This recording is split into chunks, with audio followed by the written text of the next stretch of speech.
దేవునికి స్తోత్రం. అరుణోదయపు దేవుని యొక్క వాగ్దానము. ఈ దినము దేవుని వాగ్దానం జెఫన్యా గ్రంథము 3వ అధ్యాయము 17వ వచనము. నీ దేవుడు అయిన యెహోవా నీ మధ్య ఉన్నాడు, ఆయన శక్తిమంతుడు, ఆయన మిమ్మను రక్షించును. హల్లెలూయా. నీ దేవుడు నీ మధ్యన, అంటే నీ కుటుంబంలో, నీ సంఘములో నీతో ఉన్నాడు. ఆయన నీ మధ్య ఉన్నాడు. ఆయన శక్తిమంతుడై ఉన్నాడు. ఆయన శక్తివంతుడై ఉండి ఆయన మిమ్మల్ని రక్షిస్తాను అంటున్నాడు. ఏ అపాయంలో నీవు ఉన్నావో ఆ అపాయం నుంచి నేను ఎలా రక్షింపబడాలని నువ్వు అనుకుంటున్నావా?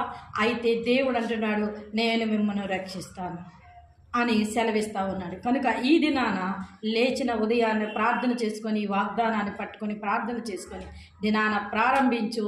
దేవుని శక్తి నీ మీదకి వచ్చి ఆయన నిన్ను నడిపించి, నీవున్న అపాయాలన్నిటి నుంచి ఆయన నిన్ను రక్షించి, బలపరిచి, దీవించి ఆశీర్వదిస్తారు.